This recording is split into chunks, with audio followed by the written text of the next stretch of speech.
German Air Force is participating in India's largest multilateral air exercise, Tarang Shakti. German Air Force Chief General Ingo Gerhatz spoke of closer cooperation between India and Germany and deepening contact between the two countries in recent years. Germany and India, remember, have participated in multiple air exercises. These are joint air exercises that have taken place, and whether it's both in India, overseas, including recently in Australia. These exercises, for example, focus on joint operations, interoperability, and also free and open Indo-Pacific connections as well. They're not aimed at either China or any other country in mind, but the fact is it is as much about India and Germany's military ties here. General Gerhatz, in fact, was in India Today's studio and spoke to Gaurav Sawant and Geeta Mohan. General, welcome on India Today and welcome to India for this exercise. Thanks, Gaurav, and thanks, Geeta, for having me here at India Today. It's indeed our pleasure, General. But let's begin with the Tarang Shakti itself. Massive exercise. How has the experience been? Great experience. It's for the first time ever that the German Air Force had an exercise together with the Indian Air Force. And I think it's really great that it's not the German Air Force by itself. We do it together with the French Air Force, Spanish Air Force, and the Royal Air Force. So for European countries, doing an exercise together with the Indian Air Force, that's really great. And up to now, we are flying now for almost a week together in this exercise. It is a really great experience. General, explain this to us, the nature of this exercise, because you're flying the Eurofighter Typhoons. India has a wide array of fighter jets, from the French Rafales to the Russian Su-30s to the made in India Tejas light combat aircraft. So what are these exercises like? How do all the platforms fly together? Yeah, we proved that this is possible, even if you have different systems. I mean, we flew already together with the Indian Air Force 2 years ago at the pitch black exercise in Northern Australia. We have different systems, we have different procedures, but that's the point. We look for ways how we can cooperate even if we have totally different systems. And if somebody has a different system and flies in totally different procedures, you can always learn from each other because the other one is doing it so differently. How do you marry the platforms? Is there marrying of the platform or just coordination because you're from such separate platforms?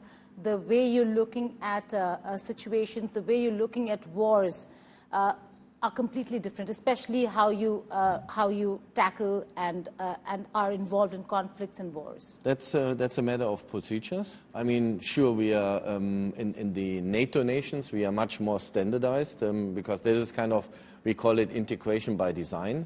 But here we have totally different systems with different procedures. But if we match, and that's all about this exercise, if we match our procedures, then we manage to work together. And we proved that, like I mentioned already, 2 years ago in Australia, and we prove it now again. So in Australia, you had the Su-30 MKIs versus the Eurofighter Typhoons, or flying with the Eurofighter Typhoons. But here, what's the nature of the exercise?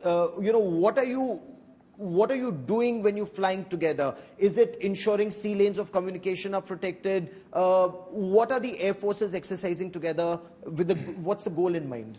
We have different scenarios. For example, I flew one sortie by myself within the exercise, and that was at that particular day. The task was to bring in some cargo drops, could be a humanitarian task. So some fighters are protecting and some fighters are on the other side. We don't have a particular scenario against any country. It's just a normal, one aircraft is on the one side and the other aircraft on the other side. We flew on different systems on both sides. So we had European Eurofighters on that side and the other side, and the same with the Indian aircraft, and it worked really well. How did this come to become a multinational exercise? Was it always envisaged to being that, or was it a slow process? And also your take on the Indian Tejas. Yeah. When we deployed to Australia for 2 years ago, that was the first time that the German Air Force went into the Indo-Pacific.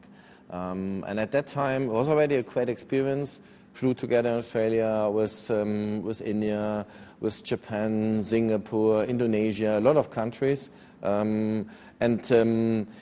It came to my mind, if we do it again in 2 years' time, we make it even bigger. So if we go to Australia anyhow, we shouldn't just go there and go back at the same way. We should make it even bigger. So this time, we are deploying one time around the world. We call it Pacific Skies.